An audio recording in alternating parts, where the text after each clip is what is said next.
From Washington, this is the TVNews.TV for Monday, May 2nd, 2011. Brought to you by Reyes Entertainment, Hispanic marketing for Hollywood entertainment and TV networks. Visit them at reyesentertainment.com.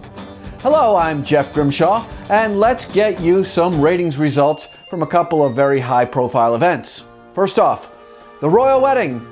So far, the traditional broadcast and cable TV numbers read an average of 23 million for the blessed event in America. That's about 61% more viewers in the U.S. than the Charles and Diana nuptials some 30 years ago. Now let's talk about the network royal winners. In broadcast, ABC carried the day, delivering an average of 8.65 million well-wishers, and on the cable side, CNN edged out Fox News by averaging 1.6 million viewers. One word about CNN's royal wedding analyst Piers Morgan, who assured the world that over 2 billion people were watching. Don't think we're gonna quite get there, so it seems to the TVNews.TV that you should let the ratings experts make the viewership level calls after the event, instead of you making the call during the event when it is absolutely impossible to have such knowledge. We have a name for this, and it's called responsible and factual reporting. Just saying. All right, now on to the NFL draft, which apparently was not the choice of football fans, down in the ratings by 16%. And this is what happens when you can't manage the blocking and tackling of your business. Memo to both the NFL and the players. This is proof positive that you are not impervious to being punished by the fans. Time to compromise, boys, because after all, pigs get fed and hogs get slaughtered.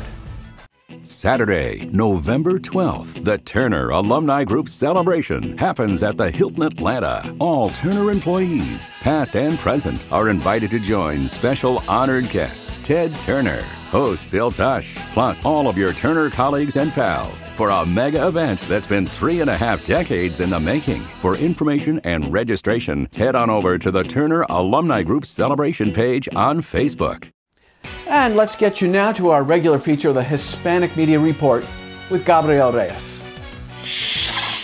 I'm chiming in today on the controversy surrounding ABC's cancellation of One Life to Live and All My Children.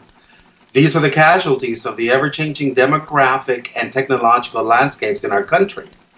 U.S. networks looking for a new business model might want to take a look at U.S. Hispanic media because it is rich and unique, because there are two worlds, Spanish language and English language, existing side by side.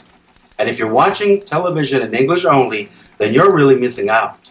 Spanish language and Latino media are on the rise, and it's not only because Latinos are the fastest growing, youngest, and largest minority group in the U.S., but it's also because companies in that space are now changing the way they create and we consume media.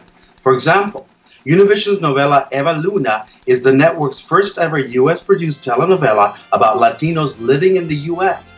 But what makes Eva Luna really unique is its sponsor-driven storylines, which take the terms product placement and brand integration to whole new levels. In Eva Luna, the action takes place in a Los Angeles Hispanic advertising agency where our heroine, Eva Rodriguez, rises from a humble apple picker to a successful executive and even falls in love with Daniel, the agency's creative director. The novella is sponsored by General Motors, and in the storyline, Eva's agency is trying to win the Buick account. And it is Eva's pitch that finally clinches the deal for the company. And this is where it gets good. Eva gets to direct the Spanish language spot for Buick that turns out to be the real-life Spanish language spot Buick is using to relaunch its brand into the Hispanic market. So it's an ad within a telenovela. Fantástico. Time now for the big picture analysis and commentary. We're going to try and keep this very short and very sweet. Advice to ABC executives over Soapageddon. Okay, let me offer something solution-based right here and right now. I have spoken to some of the ringleaders of the ABC soap revolution. They're good people who mean ABC no harm, but ultimately will harm them if not mollified. So ABC, why not reconsider the matter, meet with these people, tell them the viewing levels you need to hit to make the soap business model work, and give them a definitive deadline to drive viewing to the target level.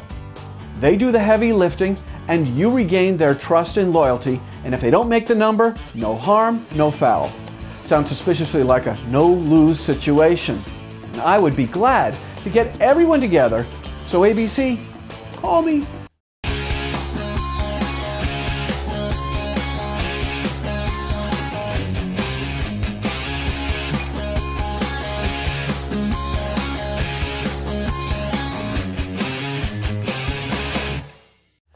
The TV News returns tomorrow with our regular Tuesday feature, the New Media, New Marketing Report. Yes, si, oui, ya, da. The TV News wants to connect with you on Facebook, on Twitter, and on LinkedIn. And here is how you do it. And if you want to become a proud sponsor of the TV News, just email us at advertise@thetvnews.tv. And that about does it for this edition of the TV News.